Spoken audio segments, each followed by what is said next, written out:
किंवा शरीरातल्या फरकामुळे आपलं नुकसान होतं, आपण थोडेसे मागे येतो, आपला तोटा होतो. अशा प्रकारचे विचार आणि वर्तन जे आपलं असतं त्याला आपण दोष म्हणतो. तर आपल्या प्रत्येकामध्ये या दोन गोष्टी असलेल्या दिसतात. कधी कधी आपण चांगला विचार करतो, चांगलं वर्तन करतो आणि त्याचं रूपांतर आपल्या फायद्यामध्ये झालेलं आपल्याला दिसतं. आपण पुढे गेलेलो असतो, आपल्याला चार गोष्टी शिकता आलेल्या असतात, आपला मान सन्मान वाढलेला असतो. दुसऱ्या बाजूला कधी कधी आपण चुकीचं वागतो, नुकसान होतं आपलं स्वतःचं, त्याच्यामुळे आपण मागे आलेलो दिसतो, आपला तोटा झालेला दिसतो. तर अशा प्रकारचे दोष आपल्या सर्व सर्व माणसांमध्ये या प्रकारचे गुणदोष असलेले दिसतात. फक्त गुण आहेत असे शक्यतो दिसत नाही, कारण आपण माणूस आहोत आणि माणूस असल्यामुळे आपण कधीही स्थिरपणाच्या भावनिक दृष्टीमध्ये नसतो किंवा विचारांमध्ये नसतो. सतत काही ना काहीतरी आपल्या मनामध्ये विचार प्रक्रिया चाललेली असते. कधी कधी आपण चांगल्या चांगल्या गोष्टी करत असतो आणि कधी कधी आपल्या हातनं चुकीच्या गोष्टी सुद्धा घडतात. असं आपल्या सगळ्यांचं आहे.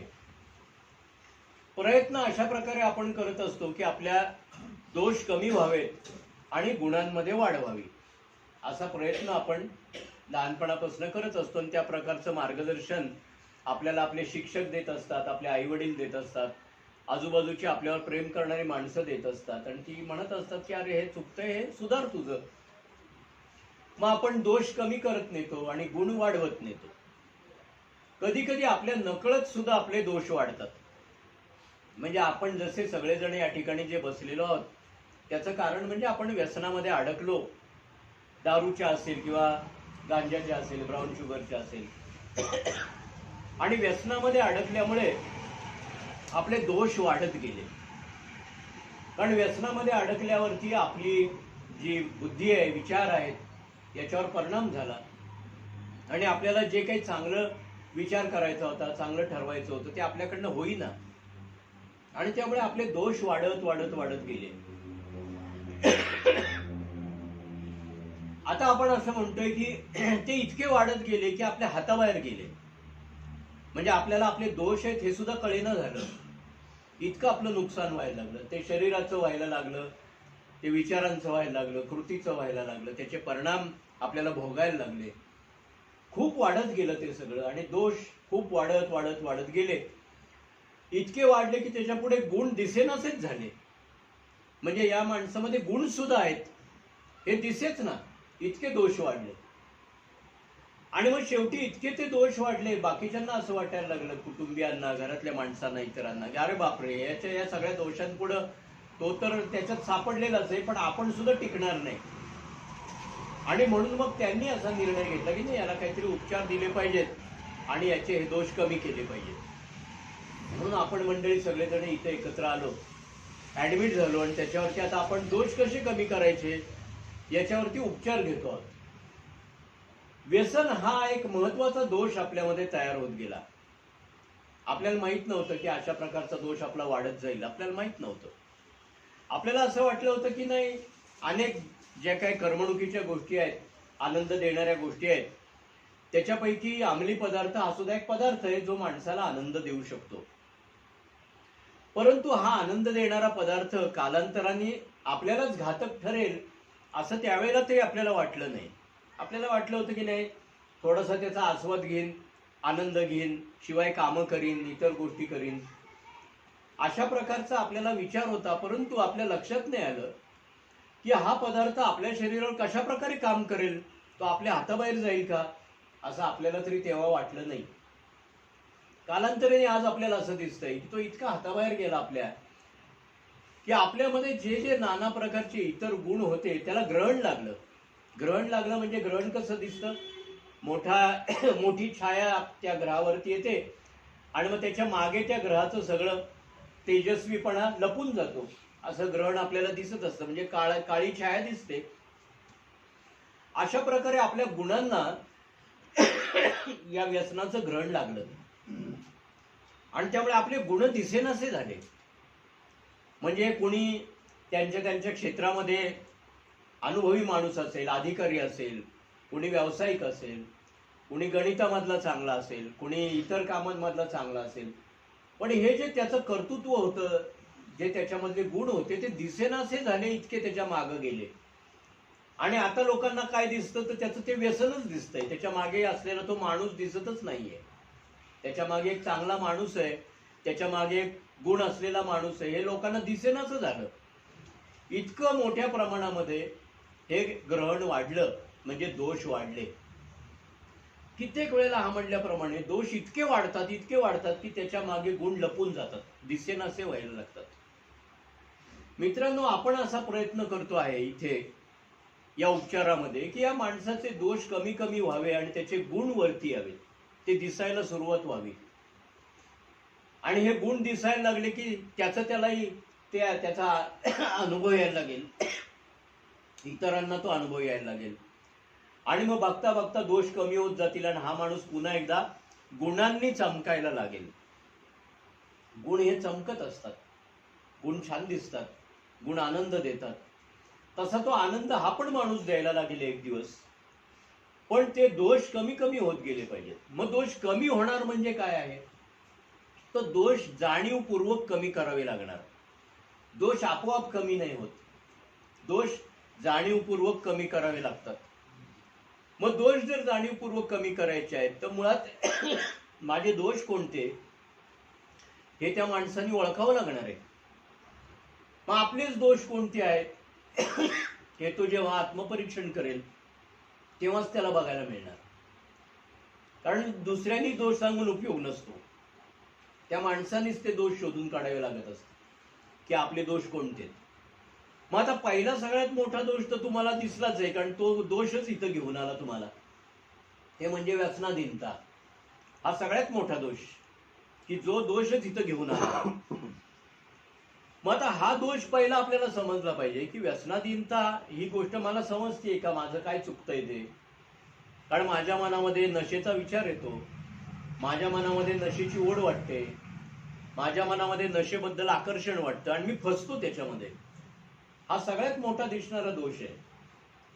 मग या आकर्षणाला करायचं काय, या मनात येणाऱ्या गोष्टीला तोंड कसं द्यायचं, त्याच्यापासून लांब कसं जायचं, हे मित्रांनो शिकावं लागणार. ही आपोआप होणारी गोष्ट नाही. ही गोष्ट जेव्हा तुम्ही समजून घ्यायला लागाल तेव्हा हळूहळू तुमच्या असं लक्षात येईल की याच्या बरोबरीने इतरही अनेक दोष आहेत. पण निदान पहिला हा तर दोष समजून घेऊया. हा दोष जेव्हा समजून घ्यायला लागू आपण, त्यावेळेला त्याच्या मागचे इतरही दोष दिसायला लागतील. आणि मग आपल्याला असं लक्षात येईल की या दोषाकडे मी गेलो, त्याच्या मागे आणखीन दोष आहेत, म्हणूनच या व्यसनाकडे मी गेलो, नाही तर गेलोच नसतो. म्हणजे त्याच्या मागे पण दोष तपासावे लागतील, हळूहळू त्याच्या मागे पण दोष तपासावे लागतील. आपल्याला एकदा ही गोडी लागायला लागली, आपले दोष तपासायचे, त्याच्यावर मात करायची, दोष तपासायचे, त्याच्यावर मात करायची, तर ही गोडीच माणसाला चांगला रस्ता दाखवत दाखवत दाखवत नेत असते. आणि मग आपल्याला असं एका बाजूला फिलिंग यायला लागतं की नाही, आता मी माझे दोष लक्ष ठेवीन, माझे दोष शोधून काढीन आणि त्याच्यावर मात करीन. मी दरवेळेला सारंग सर असतील, गणेश सर असतील, इतरही आपली मित्रमंडळी आहेत, परदेशी इतरही आहेत, ही मंडळी इथे काम करत असताना सदैव आपल्या या गोष्टींकडे लक्ष ठेवत असतात बघा. कारण तशी ती लक्ष ठेवत असल्यामुळे तुम्हाला असं दिसेल की त्यांचे ते जुने दोष आता पुन्हा दिसत नाहीत. एकेकाळी त्यांच्यामध्ये पण ते दोष होते, पण त्यांनी स्वतःचे दोष शोधून काढले, त्या दोषांकडे लक्ष दिलं, त्याच्यावर मात केला, उपाय केले. आणि आज असं लक्षात येतं की आता ते दोष कुठे आहेत. मग आता काय दिसतंय, तर आता गुण दिसत आहेत. म्हणजे सारंग सर तुमच्याशी बोलतात तेव्हा एक काउन्सिलर माणूस तुम्हाला दिसतोय, म्हणजे त्याच्यामधले गुण वरती आले. गणेश सर जेव्हा इथं येतात कामाला किंवा ते बोलत असतील तुमचे, तेव्हा तुमच्या असं लक्षात आलं ते दोष कुठे गेले आता.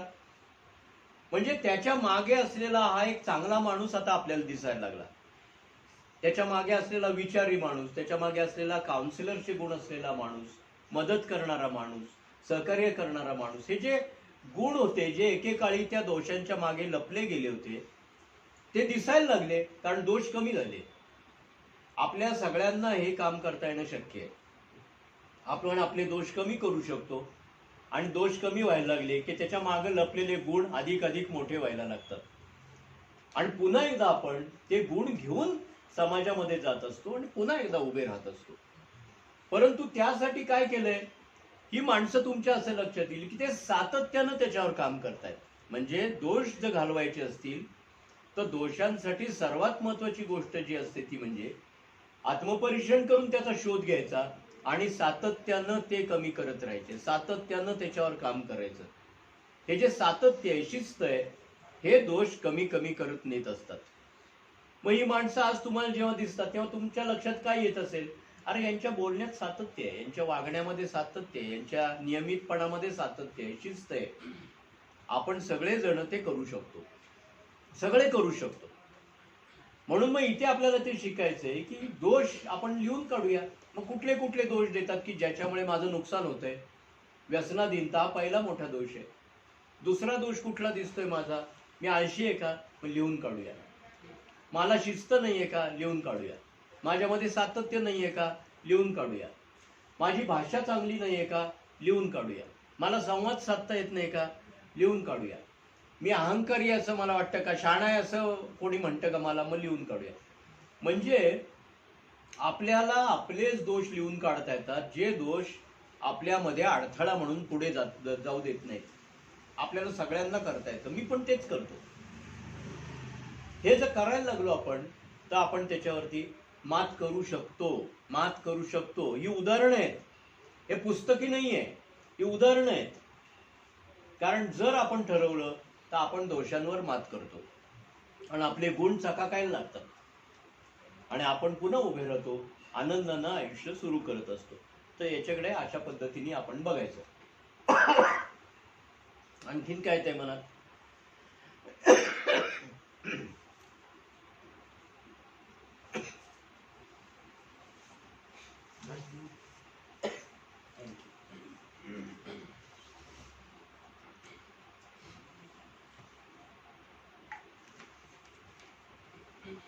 आणखीन काय वाटते बघा.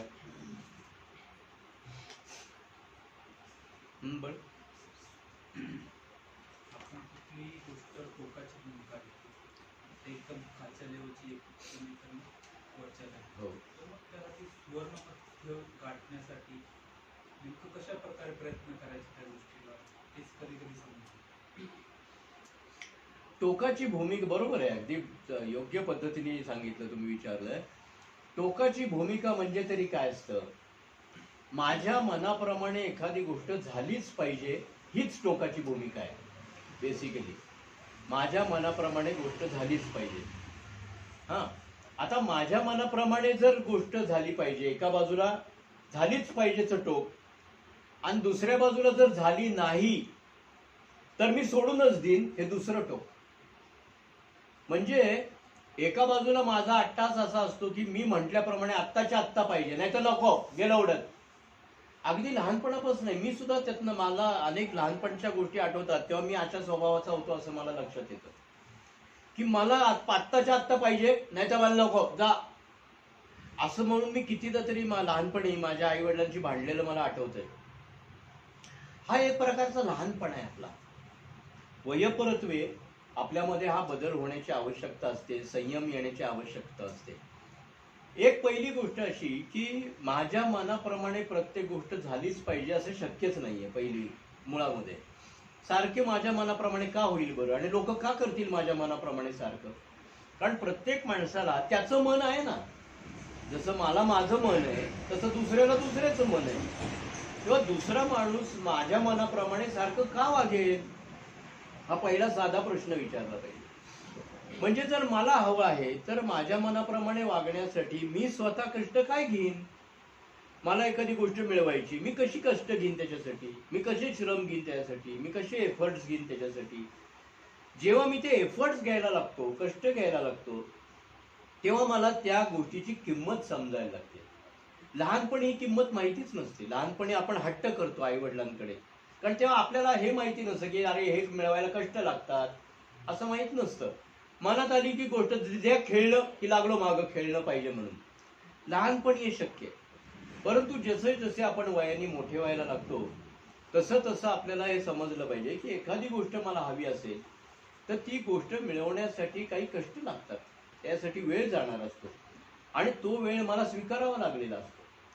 हे एकदा मी समजून घ्यायला शिकलो की मुळामध्ये या प्रकारचा हट्ट करणंच बाजूला पडायला लागतं। मग मी असं म्हणतो की नाही, माझाही त्यात सहभाग आहे आणि मी ते जे काही त्याला वेळ लागणार आहे तो वेळ हा त्या संयमाचा एक भाग म्हणून मी घेईन। हे जेव्हा समजून आपण घ्यायला शिकतो, म्हणजे विवेकाने त्याच्याकडे पाहायला शिकतो की अट्टास करून काही मिळणार नाही, तर त्याला थोडा वेळ, त्याला संयम, त्याला काळ द्यावाच लागणार आहे। आणि त्याची जबाबदारी मी जर घ्यायची असेल तर मी त्यातला एक भाग बनून त्याच्याकडे पाहायला शिकतो। म्हणजे आपण ते समजून घ्यायला एकदा शिकलो की टोकाची भूमिका आपली कमी व्हायला लागते। दुसऱ्या बाजूला काय असतं की ताबडतोब मिळालं पाहिजे ही जी गोष्ट आहे, ही मिळाली नाही तर नैराश्याच्या दिशेला दुसऱ्या बाजूला जात असतो आपण। दुसरं टोक नैराश्य नाही, मध्य येणं याचा अर्थ असा आहे की जी काही गोष्ट मिळणार आहे ती गोष्ट उपलब्ध असेल त्याप्रमाणे मला मिळेल। कदाचित माझ्या हातात ज्या काही गोष्टी शक्य आहेत, माझ्या मर्यादेमध्ये शक्य आहेत, त्या कदाचित मला मिळतील, परंतु ज्या माझ्या मर्यादेत नाहीच आहेत त्या मिळवणं माझ्या हातात नाही आहे, म्हणजे त्या दुसऱ्याच्याच हातात आहे कदाचित। अशा कितीतरी गोष्ट ज्या माझ्या मर्यादेत नसतात त्या गोष्टी मला कदाचित संयमानेच पाहावं लागत असतं। म्हणजे things under control, things out of control, अशा दोन गोष्टी असतात। थिंग्स अंडर कंट्रोल काय आहे बघा, आणि थिंग्स आउट ऑफ कंट्रोल काय आहे ते बघा।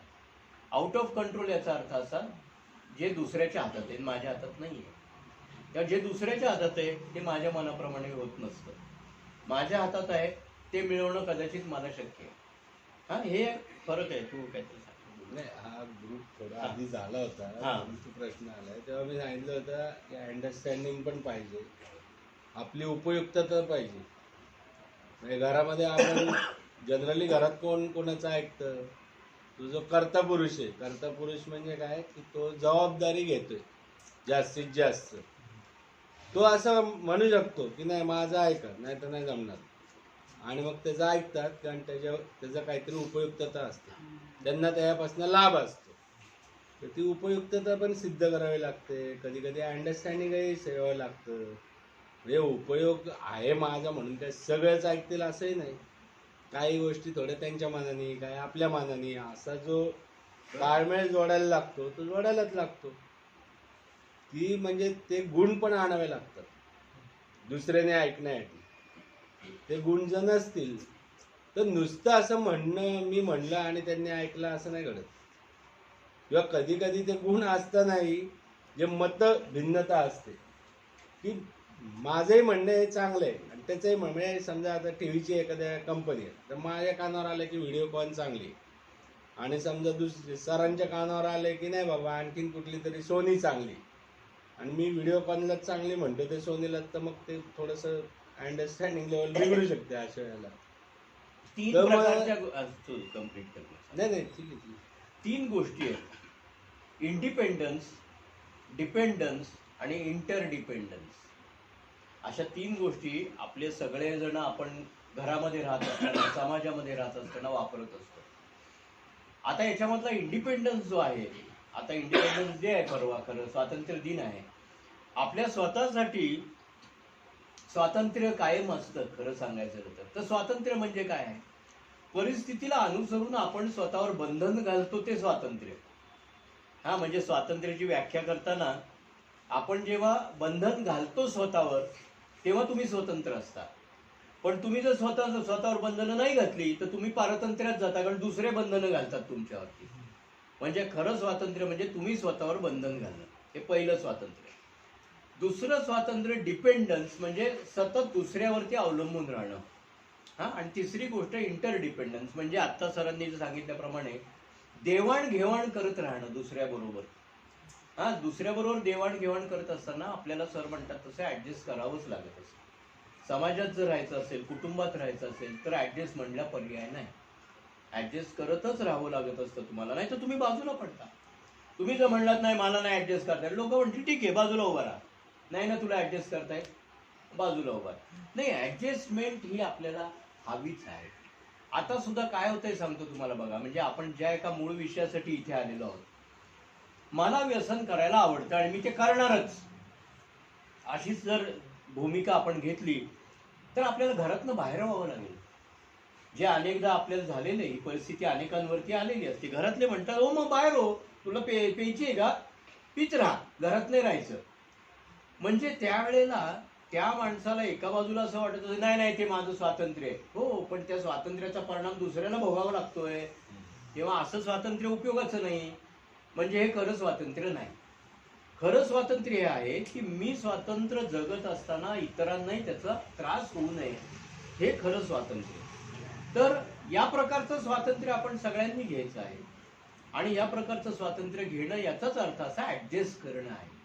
ऍडजस्ट करणं आहे म्हणजे साधं आपण शेजारी बसलो तरी असा समजा हात लागतोय माझा, तर आपण पटकन काय म्हणतो, नाही नाही मी इकडे सरकून बसतो म्हणजे माझा धक्का नाही लागणार तुम्हाला. सिंपल गोष्टीमध्ये सुद्धा आपण ऍडजस्ट करतो. मग आता मोठ्या मोठ्या गोष्टींमध्ये तर करायलाच पाहिजे. म्हणजे जर माझ्या व्यसनाने इतरांना त्रास होत असेल तर आता तरी निदान ज्या वेळेला व्यसनाचा पगडा नाहीये माझ्या मनावर, त्यावेळेला मी विचार केला पाहिजे की अरे मी ज्या एका काय करमणुकीसाठी आनंदासाठी नशा करतो आहे त्यांनी दुसऱ्याला काय त्रास होतोय हे मला विचार करावाच लागेल. कारण तसा जर मी नाही केला तर दुसरी माणसं मला म्हणतील तुला नाही का ऍडजस्ट करताय, मग तू तिकडेच राहा ना, तू तिकडेच राहा किंवा तू लांब राहा, आमच्या बरोबर राहू नकोस. नाही, आपल्याला तसं नाही पाहिजे. म्हणजे ऍडजस्ट करणं जे आहे त्या प्रत्येक ऍडजस्ट करण्यामध्ये लक्षात घ्यायचं की मी स्वतंत्र जगतो आहे आणि माझ्याबरोबर इतरांनाही जगू देतो आहे. जगा आणि जगू दे आपण म्हणतोच की नाही, नाही मी माझ्याबरोबर स्वतःला आनंद देता देता इतरांच्या आनंदात मध्ये येत नाही, हे मला लक्षात घेतलं पाहिजे. इथे ऍडजस्टमेंट आहे सर म्हणतात, ती फार महत्वाची. आणखी म्हणजे खरी सत्यता जे जाणून घ्यायची गेली तर आपण बरेचदा म्हणतो की नाही मी ह्याच्यासाठी केलं, मी त्यासाठी केलं, मी घरातल्यांसाठी सोडतोय. हे वरवरचं असतं. जे पण करतो आपण ते आपल्यासाठी करतो. नाही मी समजा रोडला गेलो नाही 50 लोकांना जेवण दिलं, दान ज्याला आपण म्हणतो, आणि म्हणतो नाही त्या गरिबांवर दया वगैरे, हे सगळं आहे की दयाचा भाव आहे, मान्य आहे. पण ते मी त्यांच्याचसाठी करतोय आणि मला काही नको आहे असं नाही. कारण माझं असं शिक्षण झालेलं आहे कर्म तसे फळ. म्हणजे सुप्त मनात ही भावना आहे की चांगली कर्म केल्यावर चांगली फळं मिळतात, तर मला फळ हवंय. म्हणूनच या ज्ञानामुळेच माझ्यामध्ये दया भाव निर्माण झालेला आहे. म्हणजे हे प्रेम दया या ज्या काय आहेत ना, या मूळता अशा प्रत्येकामध्ये कायमस्वरूपी प्रत्येकाच्या बाबतीत बसलेलीच आहे असं काही नाही. ती निर्माण होत असते दया. म्हणजे समोरच्याचं वर्तन असतं, तो प्रेमाने बोलतो, तो काहीतरी मदत करतो आणि मग त्याच्याविषयी सहानुभूती प्रेम दया या भावनांचा उगम मनामध्ये होत असतो. ही मायामध्ये ही सत्य आहे. बरोबर. आणि जे आपण करतो ते स्वतःसाठी करतो. म्हणजे जेव्हा मी कृपातच असताना असं म्हणलं होतं की चला मॅडम तुम्ही म्हणता ना तर आता राहायला तयार आहे, हे 2006ला. पण 2001ला असं काही म्हणलं नाही, 1 वर्ष राहा म्हणलं तेव्हा. कारण मला असं वाटतं बाहेर माझं सगळं आहे नीट आणि कशाला मी ते रिकोसाठी इथं अडकून पडू. पण दुसऱ्या वेळेला मला असं कळलं होतं की आत्ता जर मी ऐकलं नाही ना तर माझं काही खरं नाही. आणि मग मी ते उपकार केल्यासारखं नाही का, ठीक आहे तुम्ही म्हणतात तुमच्या, ते काय तसं काही नसतं. ते मला कळलेलं होतं. आता जर मी शहाणपणा केला तर प्रॉब्लेम होतील आणि त्यामुळे मी तयार झालो.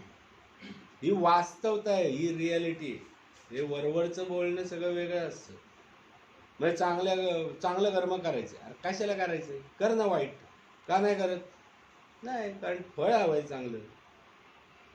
ही कुठेतरी सुप्त मनात एक भीती आहे की मी वाईट केलं तर वाईट होईल, म्हणून मी चांगलं करतोय. तर उपकार नाहीत कोणावर, स्वाभाविक गोष्ट आहे. मी बरेचदा घरातल्यांचं ऐकतो आपण काय म्हणतात, घरातले म्हणतात बाहेर हो, नाही तर जसं सर म्हणले, मी म्हणतो नाही नाही नाही नाही आता मी जरा आई वडिलांसाठी मुलांसाठी दारू सोडतो. तुला ते बाहेर काढतील, तू एकटा पडशील, म्हणून खरं तर तुला असं वाटतं की आता ऐकलं पाहिजे. म्हणजे तू स्वतःसाठीच ऐकतोयस, ते कुणावरही उपकार नाही. सगळं फिरून सेल्फवरच येत असतं. त्यामुळे जे आपण जगण्याची धडपड करत असतो किंवा आपल्याला जगायचं असतं चांगल्या पद्धतीने, हे जगायचं असेल तर आपल्या अवतीभोवतीचं वातावरण काय आहे, त्यांच्या अपेक्षा काय आहेत, त्याला धरून जर आपण वागलो नाही तर ते आपल्याला सोडतील किंवा आपल्याला त्यांना सोडून द्यावं लागेल. आणि मग जे काय प्रॉब्लेम आहेत ते फेस करणं भागच. अशा हट्टा असं दादागिरीने सगळ्या गोष्टी घडत नाही. त्यामुळे तिथं सामंजस्य, कर्तृत्व, आपलं काहीतरी उपयुक्तता ज्याला म्हणतो ती असेल तर मग बरेचदा घरामध्ये होतं ना की काही जण म्हणतात माझ्या भावाला जीव लावतात मला नाही लावत, असं काही जण म्हणतात. तर काय असतं, तो भाऊ असं काहीतरी वागत असतो की त्यांना त्याविषयी प्रेम वाटतं किंवा इथं आपण एखाद्याला फॅसिलिटी मिळतात. काय होतं, कारण तो मदत करत राहतो स्टाफला आणि स्वाभाविकपणे ह्युमन टेंडन्सी की त्याला असं वाटतं हा उपयोगच आहे, मग थोडंसं तो आपला उपयोगाचा आहे तर थोडंसं त्याला लाड करू, असं आपोआपच होत असते. त्यामुळे ती कंपॅरिझन किंवा भेदभाव आहे, मग याला जास्त चांगलं त्याला वाईट असं काही ते नसतं. तर त्यामुळे आपल्या वर्तनावर सगळं डिपेंड आहे असं मला वाटतं. म्हणजे बरोबर. अजून काही येते का? हा बोला. थोडा माझा कौटुंबिकदृष्ट्या विषय हो. प्रयत्न केला स्वभाव दोषावर रागावर नियंत्रण ठेवणं, पण मला एक अनुभव आला जेव्हा आता घरी गेलो. प्रत्येक लहान मोठ्या छोट्या मोठ्या गोष्टी भूतकाळाचं काढलं जातं आणि त्याने थोडस माझं वर खाली नाही का जर सोड त्यात मला निर्णय घेता येतो हो हो की घरात करता येईल हो हो त्यात मला थोडस जरा कंपॅरिझन त्याबद्दल मला ठोस निर्णय घेता येत नाही. पण भूतकाळाचं काय काय होतं मला कळलं नाही. जुन्या आठवणी सांगतात का? तुम्ही जुनं कसे वागलात हे सांगतायत. हा, की मला एक ठोस काहीतरी करायचं हो हो हो ते मला करण्यासाठी बॅकिंग. बरोबर आहे. प्रत्येक काळाचं स्वतःचं असं एक कार्य आहे, प्रत्येक काळाचं. म्हणजे भूतकाळामध्ये आपण ज्या अनेक गोष्टी केलेल्या असतात त्या गोष्टी नाहीतरी आपल्याला काय करत असतात, तर ज्या अर्थी त्या अजून माझ्या मनामध्ये आहेत किंवा इतरांच्या मनामध्ये आहेत त्याचाच अर्थ असा ते विसरावं असं अजून काही झालेलं नाहीये. हा, माणूस विसरतो केव्हा, जेव्हा त्या एका गोष्टीचं कार्य संपतं तेव्हा माणूस विसरून जातो. म्हणजे जसं आपण साधं पूर्वी आपल्याकडे फोनची डिरेक्टरी असायची, त्याच्यामध्ये आपण लिहून ठेवायचो. काही फोन आपल्याला पाठ असायचे, काही लोकांची नावं लहानपणापासूनची मित्रमंडळी जवळचे. हळूहळू कालांतराने जसा काळ जात राहतो तसं काही लोकांची नावं सुद्धा आपल्या डोक्यातनं निघून जातात. फोन आठवत नाहीत, नावं आठवत नाहीत, माणसं आठवत नाहीत. कारण तसं का घडलं? कारण त्याचं कार्य संपलं, त्याची आता गरज उरलेली नाहीये. निसर्ग नियम असा आहे की ज्याची गरज उरत नसते ते नाहीसं होतं, आठवत सुद्धा नाही, निघून जातं, सगळं घडतं. हे निसर्ग नियम आहे एक प्रकारचा. भूतकाळामधल्या ज्या ज्या गोष्टी अजूनही आपल्या मनात राहतात किंवा इतरांच्या मनामध्ये राहतात आपल्याबद्दल, त्याचाच अर्थ असा त्याचं कार्य संपलेलं नाही एक प्रकार. मग कार्य म्हणजे काय आहे, तर त्या जुन्या गोष्टी आपल्याला एक शिक्षण देण्यासाठी तयार असतात मनामध्ये, की नाही अजून तुझ्यामध्ये बदल झाला पाहिजे, अजूनही तू ते करू शकतोस, मग लक्षात ठेव तू असं वागलेला आहेस, तुला याच्यापासून सावध राहिलं पाहिजे, तू असं करणं बरोबर नाहीये. ज्या ज्या माझ्या चुकीच्या वर्तनाने नुकसान झालेलं आहे, माझं स्वतःचं वैयक्तिक नुकसान झालं किंवा इतरांचं नुकसान झालं, अशा गोष्टी माझ्या मनातनं किंवा इतरांच्या मनातनं नाहीशा होत नाही. कुठपर्यंत? जोपर्यंत बराच मोठा काळ मी त्यातनं बाहेर येत नाही तोपर्यंत. ज्या काळानंतर मी व्यवस्थित वागायला लागलो, पुन्हा एकदा उभा राहिलो, चांगली कामं करायला लागलो, जबाबदारीने वागायला लागलो, सगळं चांगल्या पद्धतीने आता माझ्या हातामध्ये आलं, हळूहळू त्याचं कार्य संपतं. मग त्याचं कुणाला आठवण सुद्धा राहत नाही कालांतराने, उलट आठवण काढायची भीती वाटायला लागते. म्हणजे कालांतराने इतकं आपण चांगलं चांगलं वागत जातो त्या सगळ्यामधून, लक्ष ठेवतो स्वतःकडे, की दुसऱ्यांनाही असं वाटायला लागतो कशाला आता ते काढायचं याचं, आता कुठं तसा वागलाय, गेली किती वर्ष झाली, आता याच्यामध्ये केवढा मोठा बदल आहे. किंवा आपल्यालाही असं वाटतं आता काय ते लक्षात ठेवायचं, संपलं, तो बराच मोठा काळ गेला त्या सगळ्यामध्ये. म्हणजे त्या ज्या काही घटना घडल्या होत्या भूतकाळामध्ये, त्या घटनांपासून मी आता इतका लांब आलो की त्याचा आता संबंध संपला त्या माझ्या वर्तनाशी. असं जेव्हा घडतं त्यावेळेला त्या आठवणी नाहीशा होतात. परंतु ज्या अर्थी त्या अजून जागे आहेत त्याचाच अर्थ असा त्याचं कार्य संपलेलं नाही, ते आवश्यक आहे. म्हणून उलट आहे, लोकांनी आपल्याला ते आठवून सांगण्याच्या ऐवजी आपणच जर ते आठवून सातत्यानं सांगत राहिलो तर त्याचा फायदा जास्ती असतो. म्हणजे लोकांनी आठवायच्या आधीच मी आठवलेलं असतं की नाही हा, आपण असं नाही करायचंय, आपण असं वागलेलो आहोत, याने आपलं नुकसान झालेलं आहे, असं या पद्धतीने आपण वागायचं नाहीये. काही वेळेला काय व्हायला लागतं, लोकांना असं दिसायला लागतं की हा विसरला का काय त्याचं वागणं, मग आता आपल्याला त्याला आठवण दिली पाहिजे. म्हणजे मी जर विसरलो तर दुसरे मला आठवण करून देतात की तू कसा वागलायचं आठवतंय ना तुला. कारण त्यांना अशी भीती वाटायला लागते की हा जर विसरला तर हा परत तसंच वागेल. म्हणजे मग त्यांची जबाबदारी होऊन बसते की याला आठवण करून दिली पाहिजे. मग आपण शहाणं जास्ती झालं पाहिजे. म्हणजे आपण जर आपल्याला लक्षात ठेवल्या आपल्या आठवणी की आपण कशा प्रकारे चुकीचं वागत होतो आणि कशा प्रकारे आपलं नुकसान झालेलं आहे, ही सावधगिरी जर आपण बाळगायला लागलो तर इतर लोक आपल्याला आठवण करून देण्याची पाळी येत नाही. आपणच ते देतो स्वतःला की असं वागायचं नाही. पण जर आपण असं विसरायला लागलो तर मग लोकांना घोटाळा व्हायला लागतो. मी उदाहरणच सांगतो. परवा काय झालं, माझ्या एका ओळखीच्या मुलाचा मला फोन आला. आपल्या ऍडिक्ट मधलाच आहे तो, गेली काही वर्ष सोबर आहे. आणि अचानक मला त्यांनी फोन करून सांगितलं, सर मी लग्न केलं आणि मला एक 10,000 रुपये द्याल का. आता मी म्हणलं याने अचानक माहिती पण नाही, लग्न का केलं, आधी काही याच्याशी बोलणं नाही झालेलं, यांनी काही आधी सांगितलेलं नाही त्याच्याबद्दल. आता प्रश्न असा आला की याच प्रकारचे घोटाळे पूर्वी पण केलेले आहेत. अचानक काहीतरी डिसिजन घ्यायचा, अचानक लग्न केलं, अचानक काहीतरी खरेदी केली, अचानक 1,000 रुपये, 10,000 रुपये, 20,000 रुपये पाहिजेत. ही वेळ आली ना सांगायची परत, पुन्हा तोच गाढवपणा करू नको. मी त्याला म्हणलं जे पूर्वी तू केलेलं आहेस, आता हे सांगण्याची पाळी आली की नाही. का आली? कारण त्याच्या आधी त्यांनी स्वतः सावध राहून त्याच्याकडे पाहिलं नाही, किंवा सावध राहून त्यांनी असं नाही म्हणलं, सर माझ्या मनात असं असं आहे, मी असं करू का, असं नाही म्हणलं, केलं डायरेक्ट. पुष्कळदा याच्यामध्ये घोटाळे असे होऊन बसतात की आपण मागच्या वेळेला जे चुकलेलो आहोत त्या चुका लक्षात आहेत का, आपण मागं केलेले घोटाळे लक्षात आहेत का, त्याची सावधानता आली आहे का, सावधगिरी बाळगतोयस का. आपल्या ऍडिक्टच्या स्वभावामध्ये जे घोटाळे आहेत, म्हणजे यांनी जो मागाशी प्रश्न विचारलाय गुणदोषांचा, त्याच्यामध्ये हा फार मोठा दोष आहे की डिसिजन मेकिंग अविचारानं करायचं. म्हणजे डायरेक्ट निर्णयच घ्यायचा, काय होईल त्याच्यामध्ये कोणत्या अडचणी येऊ शकतात, धोका कोणता आहे, याची सावधगिरी अनेकदा माणसं बाळगत नाही आणि पुन्हा मूळ तीच परिस्थिती येते. असं अनेकांचं झालेलं दिसतं मला.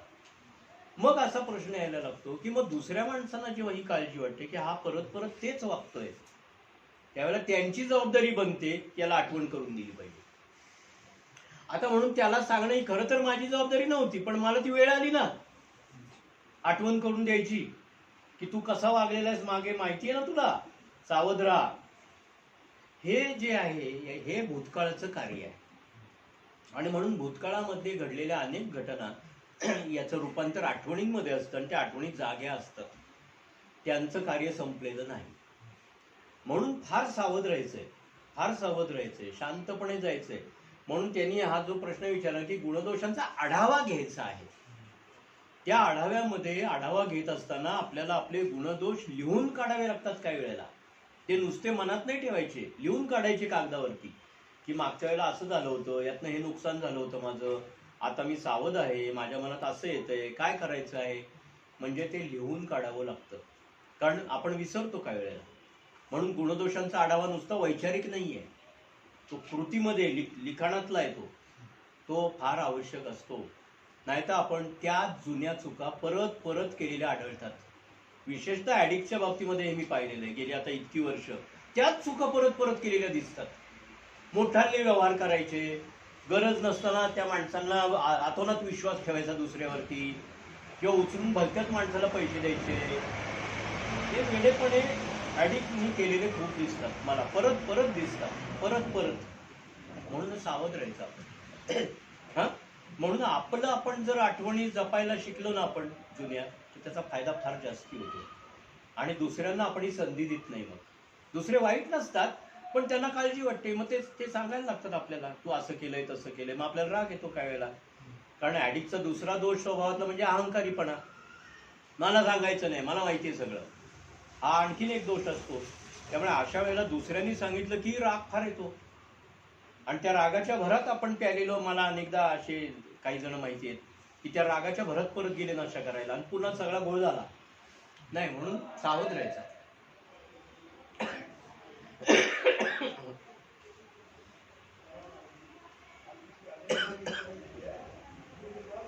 आणखीन काय वाटतंय बघा.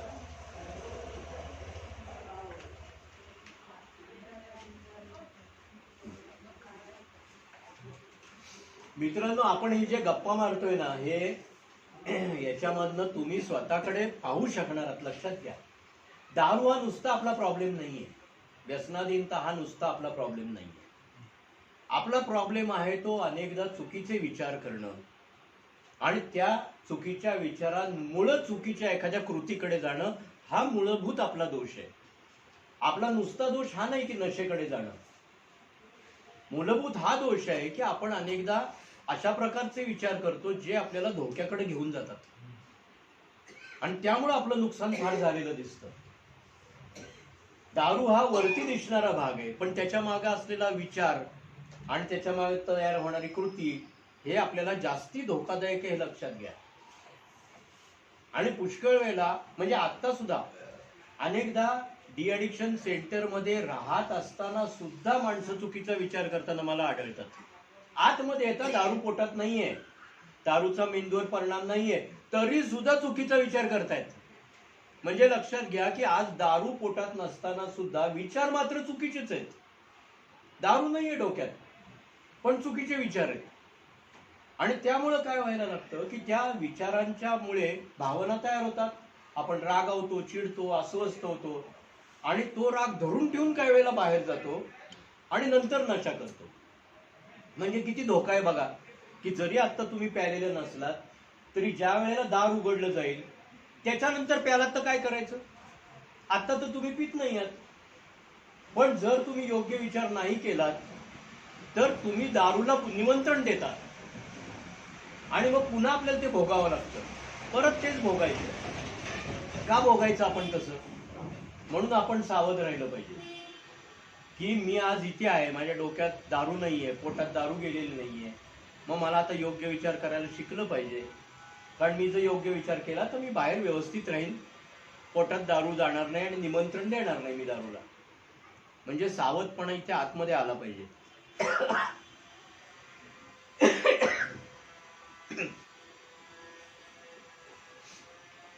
तू आज बोलला नाही काय?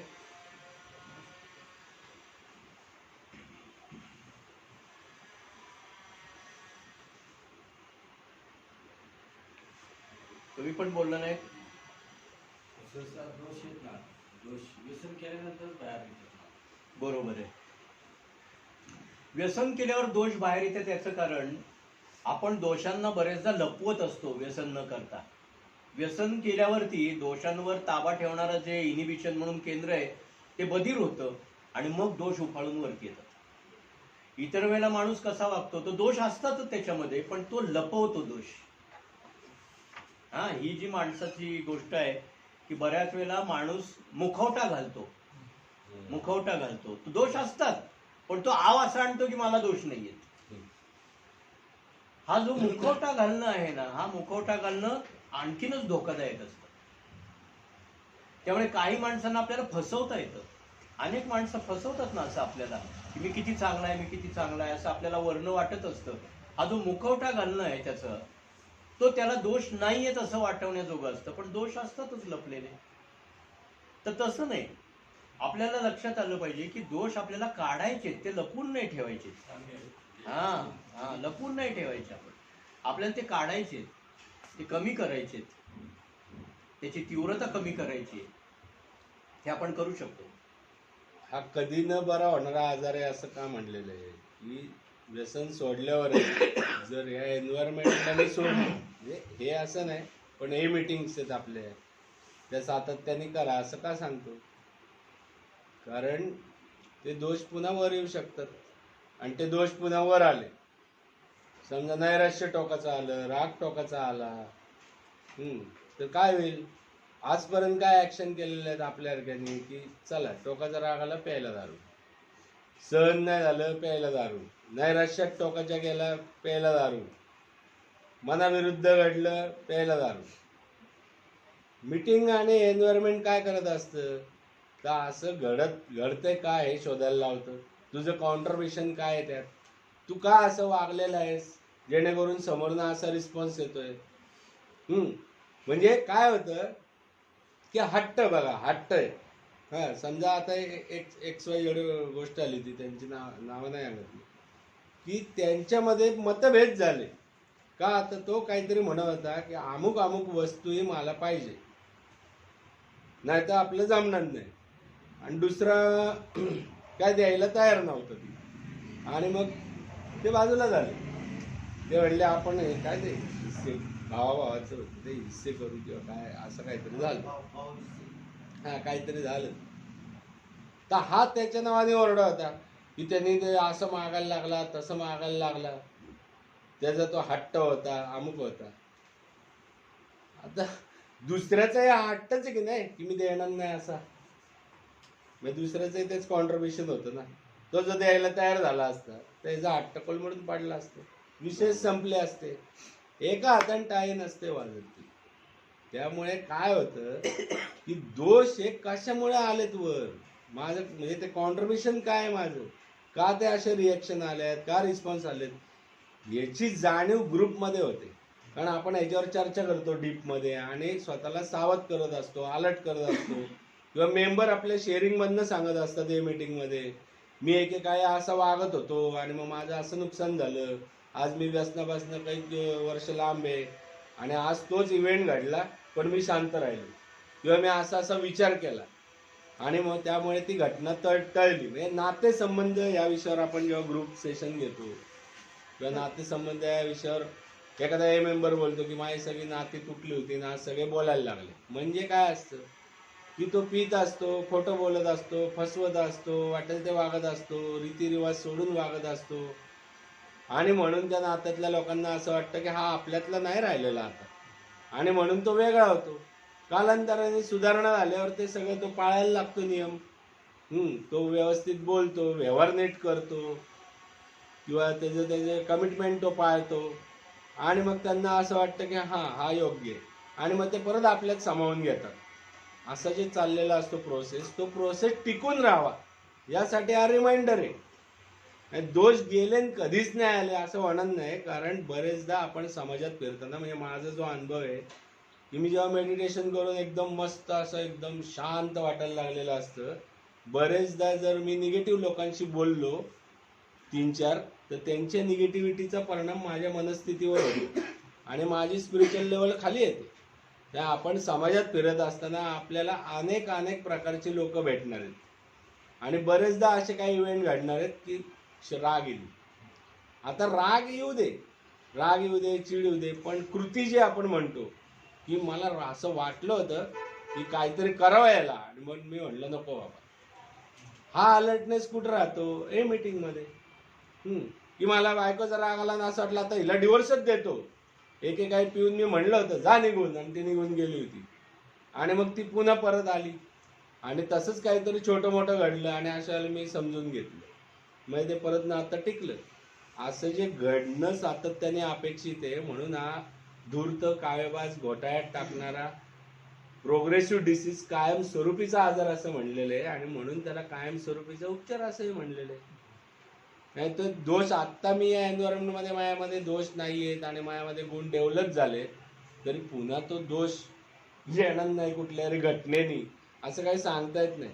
कारण घटना तर घडतच राहणार आयुष्यभर, आणि म्हणूनच सावधानतेसाठी आपल्याला ते गुण कसे डेव्हलप करायचे किंवा कसे सातत्य ठेवायचं त्यात, ह्याच्यावरचं मार्गदर्शन जर कानावर पडलं, ते चिंतन आपण केलं, तशा लोकांच्या संगतीत जर राहिलो तर ते टिकून राहणार. असं ते सगळं सूत्र आहे. म्हणूनच वर्षानुवर्ष मेंबर मीटिंग का करतात, का नाही म्हणत आता की मला 25 वर्ष झाले आता मीटिंगची गरज नाही, असं नाही होत. आणि अनेकांचा असा अनुभव आहे की 12 वर्षांनी रिलॅप्स झाली. मग अशीच मी यांना सांगत होतो एकाबद्दल, तर त्यांनी मीटिंगच सोडून दिल्या, कारण त्याच्यासारखी लोक तिथं नव्हती. पहिल्याची टीम होती त्या मीटिंगमधली, ती नंतर बदलली, आणि त्याला असं वाटलं आता झालेत 12 वर्ष, ह्यांच्याशी आपला काय एवढा ताळमेळ नाहीये, तर मीटिंग जाऊ दे, आता बंद करूया आपण, बस झाली ती, आणि बंद केली. आणि कालांतराने रिलॅप्स झाला, कारण बाहेरच्या वातावरणाचा प्रभाव पडायला लागला त्याच्यावर. इतर लोकांचा, आणि त्याची मनस्थिती बदलली. हे आत्ताच जर मगाशी सर म्हणत होते, कायम अशी एक स्थिती नसतेच माणसाची, मनस्थिती बदलत असते घटनांनुसार. ड्राय ड्रंक स्टेज ही सगळ्यांसाठी तसं घडेल असं नाही. म्हणजे एखादा असा असतो की त्याच्या मागं काहीतरी बर्डन आहे, खूप मोठं बर्डन आहे, आणि त्यात काही दोष आहेत, पण त्यामुळे तो कदाचित 2 शिव्या देईल, कदाचित एखाद्याला फसवताना दिसेल आणि दारू पिणार नाही, पण त्या फसवणुकीच्या बदल्यात त्याला काही रिटर्न्स येणार नाही असं नाहीये. बरेचदा मग तो बदनाम होतो, त्याचं नाव खराब होतं, त्या नावाने लोक बोंबलायला लागतात, त्याशी व्यवहार करायचे बंद होतात. अशा टाईपचं नुकसान त्या ड्राय ड्रंकवाल्यांचं होतच असतं. तो जरी प्यायला नाही तरी, तो पित का नाही, तर त्याला असं वाटतं काहीतरी त्याला जे मिळालेलं आहे त्या विचारांची तीव्रता इतकी मजबूत असते की म्हणजे त्याला लाखो रुपये मिळतात, आता ते जातील प्यायला तर असं त्याला वाटतं. त्या ड्राय ड्रंक स्टेजमध्ये तो टिकून राहतो. तर ते असं नाहीये की ते तसंच तुम्हाला सुटेबल होईल. त्यामुळे असले काहीतरी विचार का करायचे हे शोधण्यामागं सुद्धा काय दडलेलं आहे की मला असं राहता येईल का, न पिता मला वाटेल तसं वागता येईल का, असा काहीतरी सुप्त मनात लपलेला विचार येतो. कशासाठी शोधायचंय, प्रश्न काय आहे. म्हणजे एखादा 2 पेग कसा पिऊ शकतो हे शोधायचं काय ठिकाण, तर मला कुठेतरी प्यावेसे वाटतात असं हे आत दडलेलं आहे. ते कसे राहतात यापेक्षा मला राहता येतंय का, तर माझ्यासाठी वेगळे आहे. हाताची 5 बोटं सारखी नसतात आपण म्हणतो ना, व्यक्ती तितक्या प्रकृती. तर त्यामुळे सगळ्यांनाच ते सूट होईल असं नाही ना. त्यामुळे आपली मानसिकता काय आहे, आपल्याला सुटेबल काय. म्हणजे बरेच जण जे मला पूर्वीपासून म्हणायचे काय, अरे आम्ही कुठं मेडिटेशन करतो, आम्ही नाही करत सोबत, पण मला त्याची गरज आहे. कारण मला क्वालिटी सोबरिटी पाहिजे, नुसती व्यसनमुक्ती नको आहे. मला डोकं शांत पाहिजे, माझं ज्ञान वाढलेलं पाहिजे, माझी उपयुक्तता लोकांना वाढलेली पाहिजे, म्हणून मी ते करतो. कदाचित एखाद्यामध्ये नॉर्मलीच त्याची गरज असंच तशी असेल की गुण असतील, माझं नाही आहे तसं, हे मला कळलं, मी ते फॉलो करतो, त्याचे मला एक्स्ट्रा बेनिफिट मिळतं. तुम्ही काहीतरी म्हणत सर इथे असताना 12 पायऱ्यांचा अभ्यास करतो, किंवा स्वभाव दोष, गुणदोषांची यादी करून स्वभाव दोषांवरती काम करतो. आणि आत्ताच तुम्ही म्हटलं एक मुद्द्यावर चर्चा करताना किंवा ही ऍडजस्टमेंट पण करायला शिका.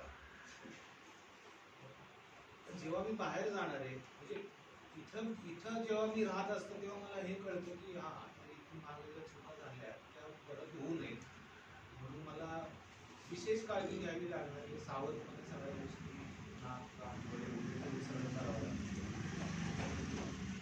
बऱ्याच वेळेला असं पण होऊ शकतं ना सर की मला 2 पावलं मागे यायचं आहे, तडजोडी करायची आहे, तडजोडी कराव्या लागणार आहे, ऍडजस्टमेंट करावं लागणार. अशी ही, पण त्याचबरोबर दुसऱ्या बाजूला माझी स्वतःची काही तत्व असतात, प्रत्येकाचीच असतील काही. असं हे बॅकफूटवर येणं, तडजोड करत राहणं, ऍडजस्टमेंट करत राहणं, हे किती दिवस करायचं. गरज असेल तिथपर्यंत. लवचिकता हा माणसाला आवश्यक असलेला महत्वाचा गुण आपल्याला जोपासावा लागतो सगळ्यांना. लवचिकता म्हणजे फ्लेक्झिबिलिटी याचा अर्थ असा की आपली कुठलीही तत्व जरी असली तरी ती संकुचित असून चालणार नाही, ती मोडणारी असता कामा नये, तर ती वाकणारी असली पाहिजे. म्हणून कुठलंही तत्व कशासाठी आहे, तर माणसासाठी आहे. तत्वासाठी तत्व नाहीये. तत्व ही माणसाचं आयुष्य सुखाचं कसं जावं, आनंदाचं कसं जावं, चांगलं कसं जावं, यासाठी तत्व आहेत. तत्वच नुसती सांभाळा यासाठी तत्व नाहीयेत. तर ते आपण नेहमी लक्षात घ्यायचं आहे की किती माझी जरी तत्व असली तरी ती तत्व मला सुखाकडे नेणारी असली पाहिजेत, आनंदाकडे नेणारी असली पाहिजेत. आणि मी जर माझ्या कुटुंबात राहत असेल, समाजात राहत असेल, तर त्या सगळ्या लोकांनाही त्रास देणारी असता कामा नये, अशी माझी तत्व असली पाहिजेत. तर म्हणून तत्व हवी ती पाळा तत्व, तुम्हाला जी वाटतात ती. पण तत्व म्हणजे दुसऱ्याचा छळ नव्हे. तत्व ही कशासाठी आहे, जीवन समृद्ध करण्यासाठी आहे, जीवन संकुचित करण्यासाठी तत्व नाही आहेत. जीवन समृद्ध झालं पाहिजे, पुढं जाता आलं पाहिजे, आनंद घेता आला पाहिजे, सुखाकडे बघता आलं पाहिजे, जुळवून घेता आलं. आता जे सगळं सारंग सर बोलले ते जुळवून घेता आलं पाहिजे. कारण त्या सगळ्यातनं आनंदाकडे जायचंय. आपण तत्व आनंदाकडे जाण्यासाठी वापरणार आहोत. त्यामुळे तत्व महान नाही. तत्व ही जीवन जगण्यासाठी उपयुक्त आहे. ती उपयुक्तता असेल तर तत्वाला अर्थ आहे. हा, नुसतंच तत्व पाळणे याला काही अर्थ नसतो. तत्व उपयुक्त झाली पाहिजे. म्हणून मग तत्व आपल्याला लवचिकतेने वापरावी लागतात. ती कमी जास्ती करावी लागतात, मागं घ्यावी लागतात, पुढं जेव्हा गरज असेल त्यावेळेला आणखीन वाढवावी लागतात. असं सगळं तत्वांच्या बाबतीत करावं लागतं आपल्याला. हा, तर त्यामुळे ती इतकी रिजिड नाही, संकुचित नाही. म्हणजे डिसिप्लिन पाळणारे जे असतात ना हार्ड, त्यांच्याबरोबर राहणं अवघड जातं. आणि माणसं तुटतात त्यामुळे. मी आता म्हणलं मी 7ला असं बसणार आणि 7:30 उठणारच नाही, आणि माझा हा जॉब आहे, आणि माझ्यासमोर एखादा फिटून पडला तर त्याला त्याच्यावर उपचार देणं हे जास्त महत्वाचं आहे, त्याचं नामजप महत्वाचं आहे. ते थोडंही नाही करता येईल ना. असं जेव्हा माझ्या लक्षात आलं तेव्हा मी ते टायमिंग ठेवलेच नाही की जेव्हा मला जमेल तेव्हा ते 24 तासात नाही एकदा करायचं, जेव्हा समोर ते आहे तेव्हा ते करायचं. हा, मी बसलोय आणि दुसरा कोणतरी आहे तो करणार आहे तर ठीक आहे, मी कंटिन्यू करतो. पण नसेलच कोण तर उठावंच लागेल ना. नाही, मग माझं ते तत्व आहे असं म्हणून नाही झालं. ते तत्व रोज वापर, पण कधीतरी तुला मोल्ड व्हावं लागेल. त्यालाच लवचिकता असं म्हणतात. हार्ड डिसिप्लिन आणि रिजिड लोकांबरोबर फार लोक टिकत नाहीत. हे मिलिटरीमध्ये वगैरे ठीक आहे, पोलिसात ठीक आहे, पण आता इथं कमकुवत लोक आहेत. हा, आणि मी एकदम म्हणजे आमच्याकडे होतं एक सुरेशराव म्हणून, त्यांचं हार्ड डिसिप्लिन, पहाटे 4ला उठणार आणि हे ते. आणि त्यांना असं वाटायचं त्यांच्याप्रमाणे सगळ्यांनी. अरे पण सगळ्यांची मानसिकता तेवढी स्ट्रॉंग नाही ना, सगळे तेवढे शरीराने स्ट्रॉंग नाही, सगळ्यांमध्ये तेवढी एनर्जी नाही तुझ्या इतकी. हे त्यांना वर्षानुवर्ष समजलं नाही, आणि मग त्यांचे प्रॉब्लेम होत जायचे, त्यांना विरोध व्हायचा, न कळत लोक त्यांच्यापासून तुटायची, किंवा त्यांच्याविषयी जर काय प्रेम असेल कोणाला तर ते कमी व्हायचं. त्यामुळे व्यक्तिगत हे बदलतं. म्हणून आपण सुद्धा इथं काय करतो, अगदी हार्ड डिसिप्लिन नाही ठेवत. की मी आधी का सांगतो अर्ध्या तासात ग्रुप आहे, की अर्ध्या तासात तुम्हाला काय करायचं करून घ्या, या. कधी माझा ग्रुप लांबला, जा टॉयलेटला यायचं जाऊन या. मी असं म्हणत नाही नाही बसलंच पाहिजे आता किती वेळ झाला तरी, असं नाही करत. त्याचं कारण काय आहे की काही नैसर्गिक गोष्टी अडवू नाही शकत, पण बरेचदा ती रिस्ट्रिक्शन काय येतात, कारण त्याच्या नावाखाली जेव्हा खोटं काम करतात ना लोक, की टॉयलेटला जातो म्हणतो आणि गेला तंबाखू खायला, तर असं दिसलं की मग काही काय त्यावर जरा बंधनं येतात, किंवा त्या व्यक्तीला तेवढी बंधनं येतात की नाही तू क्वार्टर आहेस, असं ते घडत असतं. तर त्यामुळे ती तत्व रिजिड नाही पाहिजे. कारण तत्व ही कशासाठी आहे, म्हणजे हे सेंटर आहे कशासाठी आहे, पेशंटची मदत म्हणून आहे. काय डिसिप्लिनसाठी उघडलेलं सेंटर नाही आहे. डिसिप्लिन सुद्धा कशासाठी आहे की एक स्थिर व्हावा, त्यात पेशन्स यावे, त्याचं टाइम टू टाइम घड्याळ सेट व्हावं, आणि त्याला मनमानीच्या विरुद्ध मनमानी करायची सवय असते, ती मनमानी बंद व्हावी, त्यातनं पेशन्स यावे. एकदा एका स्टेजला येऊन पेशन्स थांबल्यावर तो मग थोडासा वेगळा वागला तरी फारसा फरक पडत नाही, तो रिलॅक्सकडे जात नाही, किंवा त्याचं फारसं असं काय गणित बिघडत नसतं. पण ती स्टेज यावी लागते. हे बरेचदा तुम्ही माझ्याकडे बघाल तर एकेकाळी 6 वर्ष मी हार्ड डिसिप्लिन पाहिलेलं आहे, सकाळी 7 ते रात्री 10. त्यानंतर जे काय मायामध्ये ताकद आली, जी काय पेशन्स आले, जे काय वाढलं, त्यानंतर थोडा मी वेगळा वागायला लागलो. पण सुरुवातीला तुम्ही माझी कॉपी कराल तर बिघडून जाईल गणित. त्यामुळे ती एक लेवल असते, ती एक स्टेज असते, ती यावी लागते त्या गोष्टींसाठी. आपला वेळ झालाय, पण कोणाला काही बोलायची इच्छा असेल तर बोला. हे काय विचारलं सर की तुमची माझी समजा अकोमोडेटिव्ह पर्सनॅलिटी, तुम्ही म्हणता जसं फ्लेक्सिबल आहे. फ्लेक्सिबिलिटीचा अर्थ काही लोक त्याचा असा गैरसमज करून घेतात की याला काही सांगितलं तरी हा आहे, आणि मग तर मला वेगळंच वाटत असतं. माझ्या इच्छेविरुद्ध काही निर्णय लादले जात आहेत असं मला वाटलं, आणि त्याने ट्रिगरचं काम केलं, आणि मग पुढची गडबड सगळी झाली असं. मग याचा अर्थ काही मगाशी आपण सुरुवात गुणदोषांनी केलेली आहे. भिडस्तपणा हा फार मोठा दोष माणसामध्ये असतो आणि जे आपल्याला बोलायचे ते माणूस बोलू शकत नसतो. जे खरं म्हणजे त्याला बोलायची इच्छा आहे पण तो नाही ते बोलत आहे. कारण मी जर असं बोललो तर माझ्याविषयी गैरसमज लोक करून घेतील, त्यापेक्षा मी ते म्हणतील त्याला हो म्हणतो. हे सुद्धा एक प्रकारची पळवाटच आहे.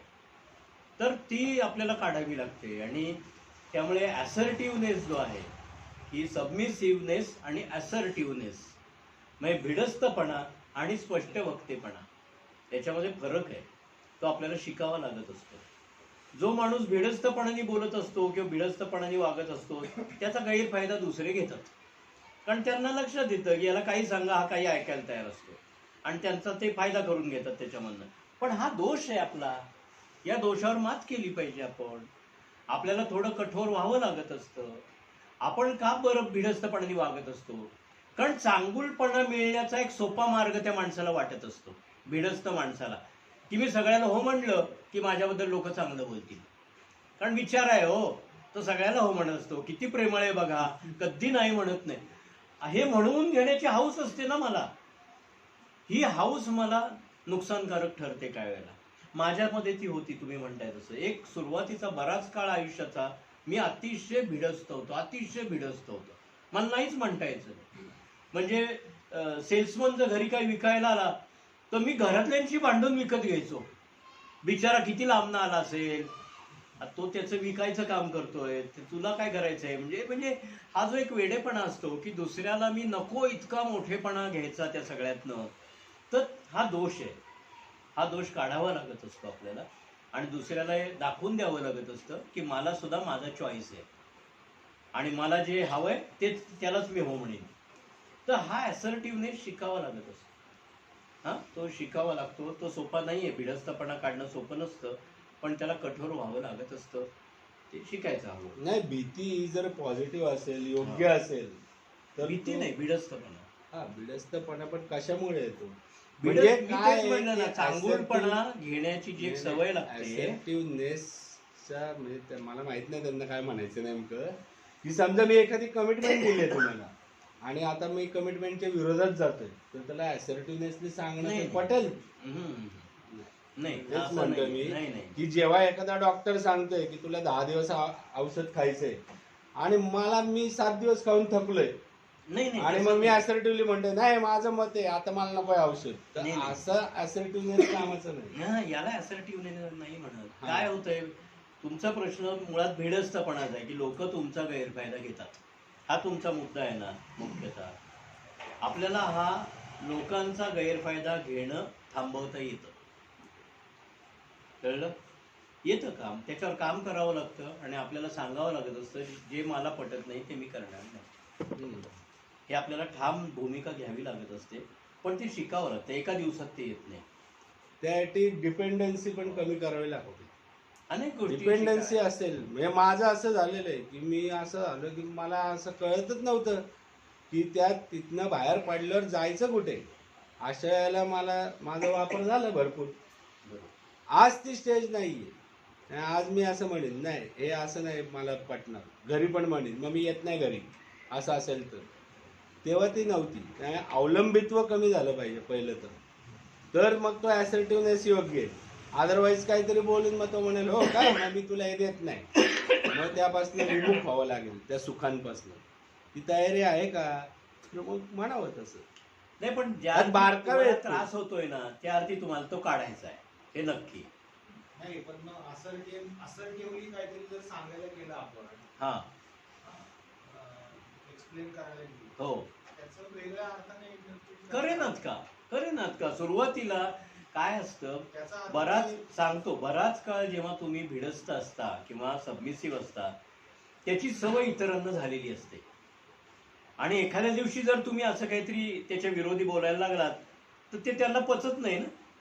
त्यांना असं वाटायला लागतं इतके दिवस हा हो म्हणत होता ना आताच काय झालं आज अचानक की ज्याला हा विरोध करतोय. तेव्हा सुरुवातीला हा जो जर्क असतो हा त्यांना तोंड त्याला द्यावं लागणार असतं. तो जर्क त्यांना बसू द्यायचा असतो, पण सातत्याने तुम्ही ते पाळायचं असतं. मग एक दिवस त्यांना कळतं की आता तो तसा उरलेला नाहीये, हा वेगळा आता विचार करणारा माणूस झालेला आहे आणि आता हा पूर्वीसारखा विचार करत नाही. हे आवश्यकच. कळलं का? तर ते बदल घडतो आपल्यामध्ये. थोडासा शिस्तीने वन टू करावा वन लागतंय. वन टू वन प्रश्न आहे हा. शिस्तीने करावा कारण लागेल. ते का बोलायचं ह्याच्या मागं काय आहे ते नाही माहिती. त्यामुळे कुठल्या बाबतीत असं सुद्धा नाही त्याला- विरस्तपणा हा कॉमन आहे, जगभराचा प्रश्न आहे. नाही common नाही आहे नाही तो. ते जे असर्टिव्हनेस बद्दल हो. बोलतायत की बोलायचंय, आपण बोलायचं वाटेल ते पण म्हणजे बोलून नाही चालणार ना कुठेही. नाही तसं नाही. भिडस्तपणाच म्हणजे इतरांना हवं तसं आपण हो म्हणत राहिलेलो असतो अनेक हा वर्ष, तो भाग वेगळा. आणि अचानक आपण जर त्यांना नाही म्हणलं तर त्यांना धक्का असतो. तो हा असा कसा नाही म्हणला, हा तर हो म्हणणार आहे. हम्म. हा इथं तो घोटाळा बदलता येतो. थांबूया मित्रांनो, कारण आपली वेळ पण झालेली आहे. पण आता आज ही जी बोलणं झालेलं आहे, बघा तुम्हाला तुमच्या मनात या विषयावरचे काही प्रश्न आलेत का? मुळात सुरुवात जी केली आणि ती गुणदोषांच्यानी सुरुवात झालेली आहे. त्यामुळे तुम्ही सुद्धा प्रयत्न करून बघा की तुमच्यात गुण आणि दोष कोणते तुम्हाला दिसतात आणि ते आपल्याला लिहिता येतात का. ओके, थांबूया. प्रार्थना सर. देवा जी परिस्थिती आम्ही बदलू शकत नाही ती स्वीकारण्यास मनाची प्रसन्नता आम्हाला दे. जी परिस्थिती आम्ही बदलू शकतो ती बदलण्याचे धैर्य आम्हाला लाभू दे. आणि अशा परिस्थितीतला भेद जाणण्याचे ज्ञान आम्हाला. धन्यवाद. Thank you so much.